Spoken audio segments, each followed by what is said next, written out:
नमस्कार विद्यार्थी मित्र हो, मॅथ्स क्लासरूम मध्ये आपल्या सर्वांचं मनपूर्वक स्वागत. मी डी वाघ, श्री वसंतराव जयवंतराव देशमुख हायस्कूल कोल्हापूर. आज आपण 8th मॅथ्स मधील 7th चॅप्टर व्हेरिएशन कंटिन्यू करीत आहोत. आजच्या या व्हिडिओमध्ये प्रॅक्टिस सेट 7.2 ज्या अंतर्गत इन्व्हर्स व्हेरिएशन म्हणजे काय आणि त्यावरील आधारित उदाहरणे याविषयी सविस्तर माहिती जाणून घेऊ. So let's get started.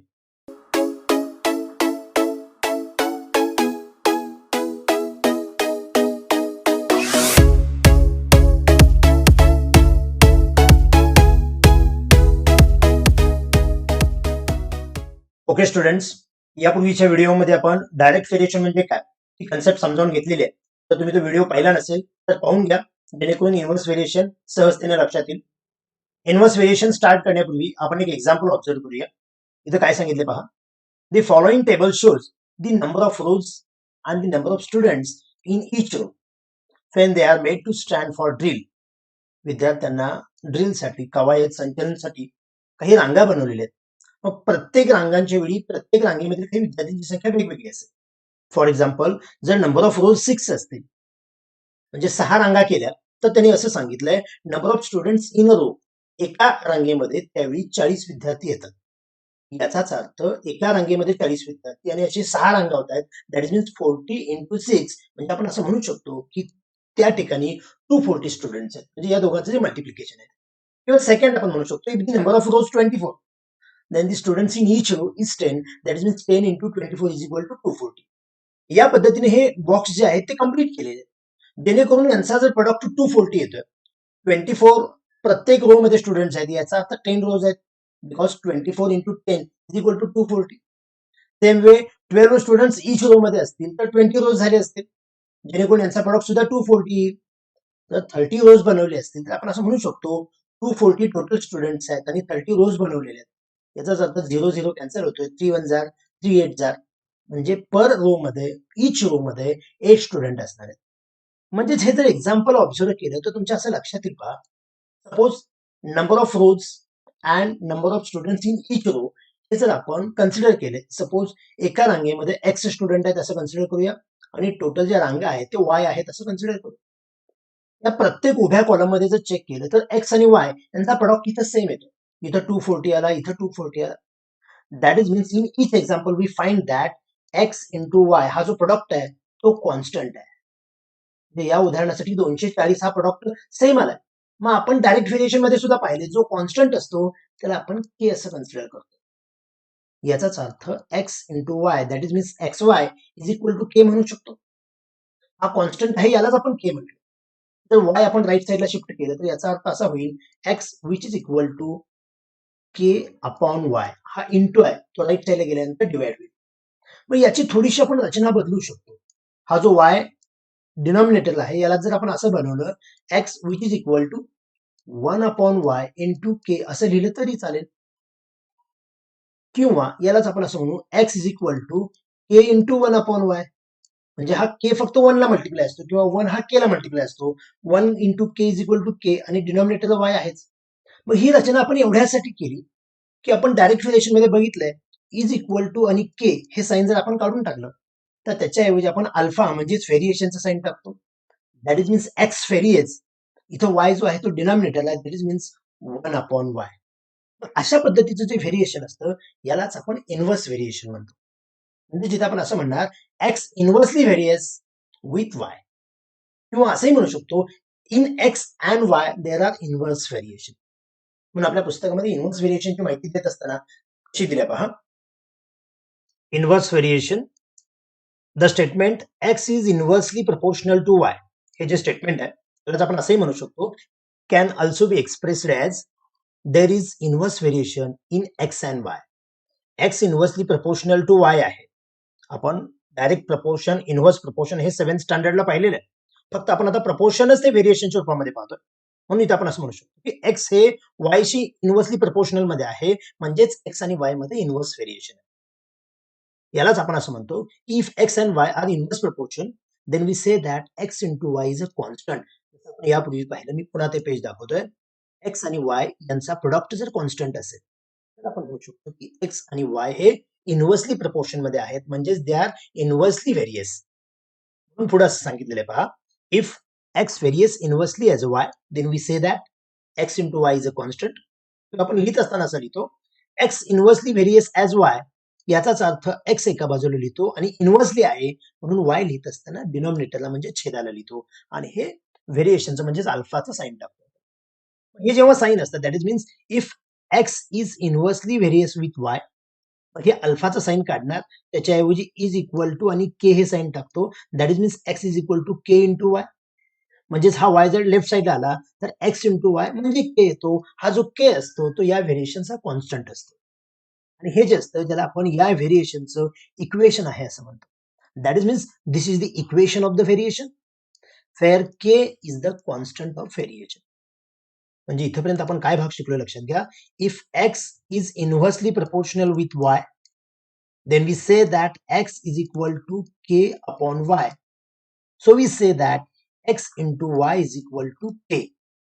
Here x into y is equal to k is the equation of the variation and k is the constant of the variation. यावर आधारित प्रत्यक्ष उदाहरण पाहूया म्हणजे याचा अर्थ तुम्हाला थोडासा अधिक लक्षात येईल. फर्स्ट क्वेश्चन काय पहा. Write the following statements using symbol of variation. व्हेरिएशनचं साइन देऊन आपल्याला ही स्टेटमेंट लिहायची आहे. First statement, the wavelength of sound, that is means L, the wavelength of sound and its frequency, that is means F, are in inverse variation. म्हणजे L आणि F या दोघांमध्ये इन्व्हर्स व्हेरिएशन आहे म्हणून आपण साइन देऊन लिहित असताना एवढंच लिहायचं आहे, L which is इन्व्हर्सली म्हटलं की डिनॉमिनेटरला लिहायचं, प्रपोर्शनल विथ द F, म्हणजेच L and F are in inverse variation. Same way second example काय पहा. The intensity, that is means I, of light varies inversely with the square of the distance d of a screen from the lamp. इथं L आणि F मध्ये inverse variation होतं, direct लिहिलं. इथं inverse variation आहे मात्र I आणि D मध्ये नव्हे, I आणि दी स्क्वेअर ऑफ D असा त्याचा अर्थ आहे. With the square of the distance D, that is means जिथं आपण डिस्टन्स लिहिणार आहे तिथं स्क्वेअर द्यायचं. The intensity, that is means I, which is inversely म्हणून 1 अपॉन काय असेल लिहिणार आणि इथं सांगितलं the square of the distance, square of the distance, that is means I is inversely various with d square. Inversely आहे म्हणून डिनॉमिनेटरला लिहिलं आणि स्क्वेअर ऑफ डिस्टन्स आहे म्हणून d चा स्क्वेअर लिहिला. या पद्धतीने आपण ही जी स्टेटमेंट्स आहेत ती सिंबल वापरून लिहिली. प्रत्यक्ष एक उदाहरण पहा. क्वेश्चन काय पहा. Find constant of variation, write the equation of the variation for every example given below. आपल्याला कॉन्स्टंट म्हणजेच के फाइंड आउट करायचं आहे आणि इक्वेशन जे आहे व्हेरिएशनचं ते लिहायचं आहे. फर्स्ट एक्झाम्पल जरा पहा सुरुवातीला. P which is inversely variation with Q. P आणि Q मध्ये इन्व्हर्स व्हेरिएशन सांगितलेलं आहे. म्हणजेच आता ही पुढच्या बाबी नंतर बघूया, आपण लगेच म्हणायचं दॅट इज मीन्स P हे जे अल्फा साइन आहे याच्याऐवजी इज इक्वल टू आणि K लिहायचं की हा न्यूमरेटरला मल्टिप्लाय होतो म्हणजे 1 into K is equal to K upon Q. किंवा आपण याला असंही लिहू शकतो P is equal to K into 1 upon Q असं लिहा किंवा हे दोन्हीचा अर्थ एकच होतो. त्यामध्ये हा जो K आला यालाच आपण कॉन्स्टंट टर्म म्हणजेच कॉन्स्टंट इथं असं लिहू आपण. हे अल्फा साइन काढलं त्याच्याऐवजी इज इक्वल टू लिहिलं आणि एक्स्ट्रा K लिहिलं.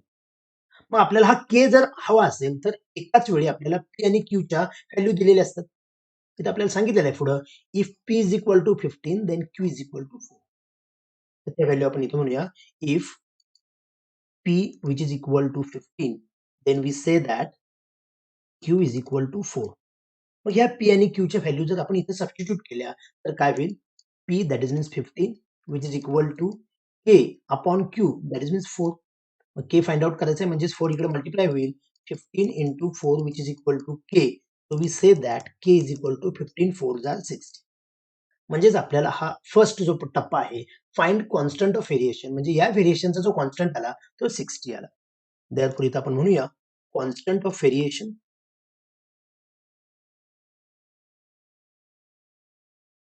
विच इज इक्वल टू ज्याला आपण K असं म्हणतो तो 60 असेल.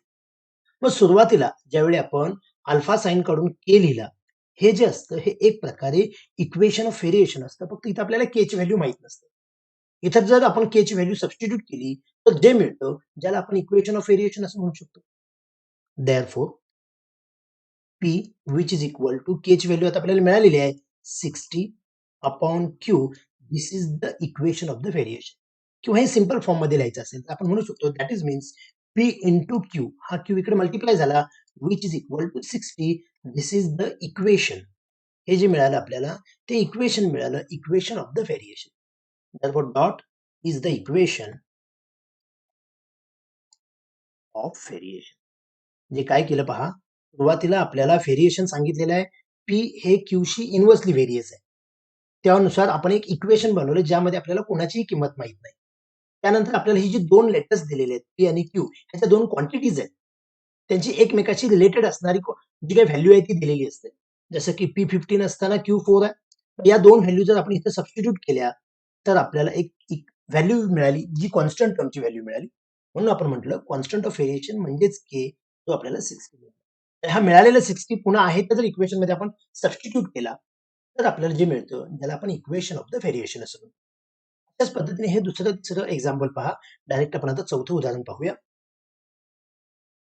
म्हणजेच फोर्थ एक्झाम्पल काय दिले पहा. X inversely varies with the square root of y. Y सांगितलेलं नाही, स्क्वेअर रूट ऑफ वाय सांगितलेलं आहे. आपण हे अल्फा साइन काढूया. therefore we say that x which is equal to k into 1 upon root y, that is means k into k upon root y. नेहमीप्रमाणे लिहायचं k, that is means constant of the variation.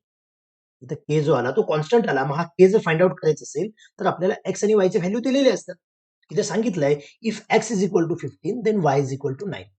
या value जर इथे substitute करायचे असतील तर आपण लिहूया if x is equal to 15 then y is equal to 9. याच व्हॅल्यू जर इथे लिहिल्या तर काय होईल पहा. X that is means 15 which is equal to k upon root y, that is means in square root y ची व्हॅल्यू 9. 9 चं स्क्वेअर रूट निघतं म्हणून आपण इथे स्क्वेअर रूट आपण काढू शकतोय. That is means 15 which is equal to k upon root 9, that is means 3.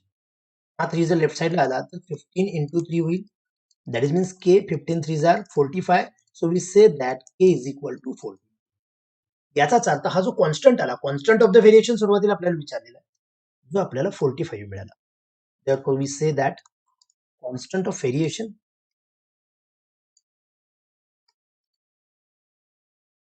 that is means k which is equal to 40. पण काय करतोय पहा, नेहमी सुरुवातीला जे व्हेरिएशन दिलेलं असतं त्यामध्ये कॉन्स्टंट टर्म घेतो, म्हणजेच इज इक्वल टू साइन आल्यानंतर कॉन्स्टंट टर्म येते. त्यानुसार एक्स आणि वायच्या व्हॅल्यू सबस्टिट्यूट केल्यानंतर आपल्याला हा कॉन्स्टंट ऑफ व्हेरिएशन मिळाला. आता हा जर के या इथं जर आपण याची व्हॅल्यू सबस्टिट्यूट केली तर जे मिळतं ज्याला आपण इक्वेशन ऑफ द व्हेरिएशन असं म्हणतो. therefore we say that x आहे असाच ठेवायचा आहे. आता पुढे कोणत्याही एक्सच्या किमती असतील, आता सगळ्याच किमती टाकायच्या नाहीत, आता एकही लेटर राहणार नाही. therefore x which is equal to k ची व्हॅल्यू आपल्याला 45 मिळालेली आहे अपॉन रूट वाय, हे जे असेल यालाच आपण इक्वेशन ऑफ द व्हेरिएशन म्हणतो. दॅट इज मीन्स याला आपण असंही म्हणू शकतो सिंपल फॉर्म मध्ये, हा रूट वाय जो डिनॉमिनेटरला आहे तो लेफ्ट साइडला घेतल्यानंतर न्यूमरेटरला होईल. So we say that x into root y, that is means x root y which is equal to 45 is the equation of the variation. त्याच्यामध्ये हे जे आहे ते त्या व्हेरिएशनचं इक्वेशन आहे असं आपण म्हणू शकतो. मग ह्या इक्वेशनचा उपयोग काय होतो, ही सगळ्यात महत्वाची कन्सेप्ट आहे. एकदा जर तुम्हाला व्हेरिएशनचं इक्वेशन मिळालं, जे इथं आपल्याला मिळालेलं आहे x into root y is equal to 45. आता यानंतर आपल्याला एक्स दिली तर आपण वाय ची व्हॅल्यू फाइंड आउट करू शकतो, किंवा वाय दिला तर एक्स ची व्हॅल्यू फाइंड आउट करू शकतो. म्हणजेच हा नेक्स्ट क्वेश्चन कसा आहे पहा. X inversely with square root of y, म्हणजे आता होता तसाच प्रकार आहे याच्यामध्ये, पण x is equal to 40 then y is equal to 16. म्हणजे एक्स आणि वायच्या जेव्हा ऍट अ टाइम दोन किमती माहित असतात त्यावेळी आपण के फाइंड आउट करू शकतो. आणि त्यानंतर पुढे असं विचारलंय if x is equal to 10 then find y. मग हा जो टप्पा आहे शेवटचा, हा आपण इक्वेशन ऑफ व्हेरिएशन बनवल्यानंतर शोधू. हे डायरेक्टली आपण 7वीच्या मेथडनं करू शकतो, परंतु या स्टँडर्ड मध्ये आपण व्हेरिएशनचा वापर करायचा आहे, त्याचं इक्वेशन बनवायचं आणि त्याच पद्धतीने सॉल्व्ह करायचं. आपल्याला जे दिलेल्या गोष्टी आहेत त्या सुरुवातीला लिहून घेऊया.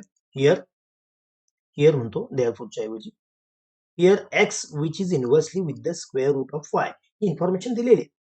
therefore we say that x which is equal to k upon root y. हे नेहमी लक्षात घ्यायचं, हे अल्फा साइन काढलं याच्याऐवजी इज इक्वल टू आणि के ने मल्टिप्लाय केलेलं आहे, जिथं आपण पुढे सांगायचंय k is the constant of the variation. इथं आपल्याला एक्स आणि वायच्या ऍट अ टाइम ज्या व्हॅल्यू दिल्या त्या लिहूया. If x is equal to 40 then we say that y is equal to 16. हा गिवन पार्ट आहे. म्हणजे x ची 40 आणि y ची 16 व्हॅल्यू जर इथं सबस्टिट्यूट केली तर काय मिळेल आपल्याला? therefore x that is means 40 which is equal to k upon square root of y that is means in root 16 आपण म्हणू शकतो. 16 चं route that is means 40 which is equal to k upon 4 होईल. हा 4 जर लेफ्ट साइडला multiply केला तर 40 into 4 that is means k. म्हणजेच आपण k ची जी व्हॅल्यू मिळवली 4 4 जार 16 160 ही k ची व्हॅल्यू मिळाली. म्हणजेच आपण म्हणू शकतो therefore constant of the variation लिहायलाच पाहिजे असं नाहीये, पण यापूर्वीच्या उदाहरणामध्ये आपण तसं लिहित होतो कारण तो विचारलेला होता. कॉन्स्टंट ऑफ व्हेरिएशन म्हणजे ज्याला आपण के असं म्हणतो तो आपल्याला 160 मिळालेला आहे. हा जो 160 मिळाला तो जर आपण व्हॅल्यू इथं आपण लिहिली तर जे आपल्याला मिळतं त्यालाच आपण इक्वेशन ऑफ द व्हेरिएशन असं म्हणतो. therefore आपण इथं म्हणू शकतो x which is equal to k ची व्हॅल्यू 160 आहे upon root y that is means हे आपण लेफ्ट साइडला जर घेतलं तर x into root y which is equal to 160 हे जे आहे त्याला आपण इक्वेशन ऑफ द व्हेरिएशन म्हणतो. ते पण इथे लिहिण्याची आवश्यकता नाही पण आपण ज्यादा लिहूया. therefore the equation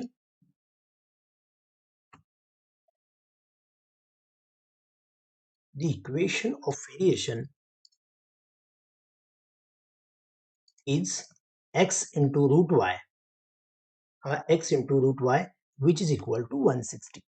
मग या इक्वेशन मध्ये आपण कोणत्याही किमती जर सबस्टिट्यूट केल्या म्हणजे x ची दिली तर y ची मिळू शकते, y ची दिली तर x ची मिळू शकते. मग आपल्याला पुढे सांगितलंय इफ म्हणजे इथं नाव म्हणूया. नाव if x is equal to 10 त्यांनी सांगितलंय जर x 10 असेल तर y किती, देन वी से दॅट म्हणजेच x ची ही जी व्हॅल्यू 10 आहे ती जर इथं सबस्टिट्यूट केली तर काय मिळेल आपल्याला x that is means 10 into square root of y which is equal to 160. आपल्याला y ची व्हॅल्यू फाइंड आउट करायची आहे. पहिल्यांदा 10 तिकडे शिफ्ट करूया म्हणजेच काय होईल square root of y that is means 160 upon 10 होईल. हा मल्टिप्लाय होता इकडे गेल्यावर डिवाइड होईल म्हणजे 0 0 कॅन्सल झाला आपल्याला फक्त 16 मिळालं. म्हणजे स्क्वेअर रूट मध्ये y याचा अर्थ 16 याचा अर्थ कोणाचा रूट 16 आहे. किंवा आपण असं करू दोन्ही साइडचा जर आपण स्क्वेअर केला तर आपल्या लक्षात येईल इकडला स्क्वेअर केला म्हणजे y आला, मग इकडला स्क्वेअर केला म्हणजे 256 येईल. चुकून इथं 16च्या ऐवजी तुम्ही 4 लिहाल. If y is equal to root 16 जर असतं तर आपण म्हटलं असतं y इज इक्वल टू 4. तर रूट जे आहे ते 16 ला नाहीये y ला आहे. याचा अर्थ इथं लिहित असताना आपण काय केलं स्क्वेअर केला बोथ साइडचा. जसं की हे स्क्वेअर रूट आहे इकडे गेल्यानंतर स्क्वेअर झाला असं म्हटलं तरी चालेल. दॅट इज मीन 16 चा स्क्वेअर केला तर 256 मिळाला. therefore we say that the value of y which is equal to 256 if x is equal to 10. म्हणजे नेहमी एखादं व्हेरिएशन दिलं तिथे आपल्याला ऍट अ टाइम ज्या दोन किमती दिलेल्या असतात त्याच्यावरून आपण कॉन्स्टंट के फाइंड आउट करायचं. एकदा के मिळाला की त्याचं इक्वेशन फाइंड आउट करायचं आणि एकदा का इक्वेशन मिळालं की आपण एक्स दिल्यानंतर वाय किंवा वाय दिल्यानंतर एक्स याची व्हॅल्यू फाइंड आउट करायची असते. अशाच पद्धतीचा एक वर्ड प्रॉब्लेम लक्षात घ्या. क्वेश्चन काय पहा. The boxes are filled with apples in a heap. Heap that is means ढिगार आहे. ऍपल्सचा जो ढिगार आहे ढीग आहे त्यामध्ये आपल्याला काही बॉक्सेस भरायचे आहेत. म्हणजे सफरचंदाचे आपल्याला बॉक्स तयार करायचे. If 24 apples are put in a box then 27 boxes are needed. म्हणजे एका बॉक्समध्ये जर आपण 24 ऍपल्स घेतले तर असे एकूण 27 बॉक्स आपल्याला गरजेचे आहेत. If 36 apples are filled in a box, how many boxes will be needed? आपण 7th स्टँडर्ड पासून जर हे पाहिलं 7th स्टँडर्डच्या पद्धतीने पाहिलं तर तुम्ही हे उदाहरण लगेच सोडवू शकता. म्हणजे आपण जर त्या टेबलमध्ये मांडलं तर असं होईल 24 ऍपल्स एका बॉक्समध्ये असतील तर आपल्याला एकूण जे आहेत ते 27 बॉक्स लागतात. तर 24 च्या ऐवजी 36 ऍपल आपण जर एका बॉक्समध्ये घेतले म्हणजे बॉक्स मोठा असेल तर आपल्याला एकूण किती बॉक्स लागतील. इथे एक गोष्ट लक्षात यायला पाहिजे आपण आता या प्रॅक्टिस सेटमध्ये सोडवतोय म्हणजे इन्व्हर्स व्हेरिएशनचं उदाहरण आहे असं समजून चालायचं नाही. आपण त्यासाठी विचार करायचा. जर इथं ऍपल्सचे नंबर्स वाढले म्हणजे एक क्वांटिटी जर इन्क्रीज झाली त्यावेळी दुसरी क्वांटिटी जर इन्क्रीज होत असेल तर ते डायरेक्ट प्रपोर्शन किंवा व्हेरिएशन आणि ती जर कमी होत असेल तर इन्व्हर्स. तर बॉक्स मधली संख्या जी आहे सफरचंदांची ती वाढलेली आहे याचा अर्थ पूर्वीपेक्षा कमी बॉक्स लागते. That means if one quantity is increases, then another quantity is decreases, then we say that it is a inverse variation. म्हणजे इथं आपल्याला इन्व्हर्स व्हेरिएशन वापरायचे लक्षात घ्या. आपण यापूर्वीच्या 7th स्टँडर्ड मध्ये आपण असं पाहिलंय की इन्व्हर्स व्हेरिएशन मध्ये जो प्रॉडक्ट सेम असतो 24 into 27 which is equal to 36 into x. म्हणजे तुम्ही हे जर पुढे असं केलं असेल तर आपल्याला 7वीच्या पद्धतीनुसार x लगेच मिळेल, पण आपल्याला आता सध्या ही मेथड वापरायची नाहीये. आपण व्हेरिएशनचा वापर करून हे उदाहरण सोडवायचं. त्यासाठी आपल्याला x आणि y इथे दोन लेटर कन्सिडर करायला हवीत. एका बॉक्समध्ये जेवढे ऍपल्स आहेत ते x कन्सिडर करूया आणि किती बॉक्स रिक्वायर्ड आहेत त्याला आपण y कन्सिडर करूया. त्यासाठी सुरुवातीला इथे लिहू let the apples in each box, the apples in one box म्हणा किंवा इच बॉक्स म्हणा which is equal to x. एका बॉक्समध्ये x ऍपल्स आहेत असं करूया, कन्सिडर करू. अँड टोटल बॉक्स किंवा रिक्वायर्ड बॉक्स असं म्हणू, total box which is equal to y. म्हणजे x हे एकूण ऍपल्स आहेत एका बॉक्स मधले आणि टोटल बॉक्स y आहेत असं कन्सिडर करू. परंतु हे जे इक्वेशन आहे ते इन्व्हर्स व्हेरिएशन आहे. देअरफॉर आपण म्हणू शकतो x which is inversely various with y. म्हणजे x वाढला तर y कमी होईल, x कमी झाला तर y वाढेल. यावरून आपण याचं इक्वेशन फाइंड आउट करायचं. That is means x which is equal to, हे अल्फा साइन काढून टाकलं, k अपॉन y. आपल्याला x आणि y ज्यावेळी मिळते व्हॅल्यू त्यावेळी आपण k फाइंड आउट करू शकतो. इथे सांगितलेलं आहे 24 ऍपल्स आहेत एका बॉक्समध्ये, याचा अर्थ x 24 आहे. त्यावेळी जे बॉक्स आहेत ते 27 आहेत, म्हणजे y 27. म्हणून आपण लिहूया if x is equal to 24 then we say that y is equal to 27. मग या दोन व्हॅल्यू जर आपण इथे सबस्टिट्यूट केल्या तर आपल्याला k ची व्हॅल्यू मिळून जाईल.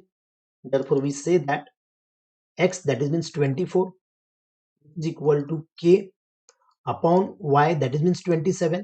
हा 27 इकडे मल्टिप्लाय होईल. therefore we say that 24 into 27 which is equal to k. म्हणजे त्यांचा प्रोडक्ट केल्यानंतर आपल्याला k ची व्हॅल्यू मिळेल. therefore k which is equal to, that is means 27 4s are 108, carry on 10, 27 2s are 54 plus 10 that is means 64. म्हणजे या दोघांचा product जो 648 आला तेवढा k ची व्हॅल्यू आहे. Therefore constant of the variation म्हणजे जो k आपल्याला मिळाला तो 648 आहे. आता ही k ची जी व्हॅल्यू इथं that is means x is equal to k upon y इथं जर सबस्टिट्यूट केली तर जे आपल्याला मिळणार त्याला आपण इक्वेशन ऑफ व्हेरिएशन असं म्हणतो. Therefore x which is equal to k means 648 upon y is the equation of variation. हे जे असेल ते त्या व्हेरिएशनचं इक्वेशन असेल. मग याचा उपयोग करून आपण x दिल्यानंतर y आणि y दिल्यानंतर x फाइंड आउट करू शकतो. मग आपल्याला पुढे सांगितलेलं आहे असं की जर 36 ऍपल्स प्रत्येक बॉक्समध्ये आपण फिलअप केले, याचाच अर्थ x जर 36 असेल, how many boxes will be needed म्हणजे y किती असेल. Therefore if x is equal to 36 then याचा अर्थ x ची व्हॅल्यू आपल्याला दिलेली आहे. मग x ची व्हॅल्यू जर आपण इथे सबस्टिट्यूट केली तर आपण म्हणू शकतो 36 which is equal to 648 upon y. इथे जर एक स्टेप तुम्ही पुढे वाढवली असती x into y is equal to 648 ते सुद्धा चालेल. मग आपण आता इथं काय करूया, y इथं लेफ्ट साइडला घेऊया जो न्यूमरेटरला जाईल आणि 36 इथं राईट साइडला घेऊ. म्हणजे आपण असं म्हणू शकतो y which is equal to 648 upon 36. त्याला 36 ने डिवाइड करायचं. यासाठी आपण काय करूया, सुरुवातीला 9 न 4 न या पद्धतीने तुम्ही डिवाइड करू शकता. 9 4s are 36, 9 7s are 63, carry on 1, 9 2s are 18, 4 1s are carry on 3, 4 8s are, that is means y is equal to 18. म्हणजे 648 ला 36 ने डिवाइड केलं की आपल्याला 18 मिळालं. याचाच अर्थ तर एका बॉक्समध्ये आपण 36 ऍपल जर फिल केले तर आपल्याला टोटल 18 बॉक्स रिक्वायर्ड असतील. therefore we say that the 18 box will be needed if 36 apples are filled in each box. therefore आपण इथे shortcut चालूया, 18 box will be needed. जे आपण कशा पद्धतीने केलं पहा. सुरुवातीला आपल्याला x आणि y ची व्हॅल्यू सुरुवातीला आपण ते कन्सिडर केलेलं होतं लेटर. त्यानुसार x आणि y ची ज्या व्हॅल्यू आहेत त्यानुसार आपण सुरुवातीला k शोधला, त्यावरून इक्वेशन फाइंड आउट केलं आणि त्यामध्ये x ची व्हॅल्यू सबस्टिट्यूट केली, त्यावेळी आपल्याला y ची व्हॅल्यू मिळाली. तर अशा पद्धतीने या व्हिडिओमध्ये आपण इन्व्हर्स व्हेरिएशन म्हणजे काय आणि त्यावर आधारित ही उदाहरणं पाहिली. जर हा व्हिडिओ आवडला असेल तर लाईक करा, इयत्ता 8वीच्या जास्तीत जास्त विद्यार्थ्यांपर्यंत शेअर करा आणि चॅनल सबस्क्राईब करायचं राहिलं असेल तर आठवणीने सबस्क्राईब करा. थँक्यू.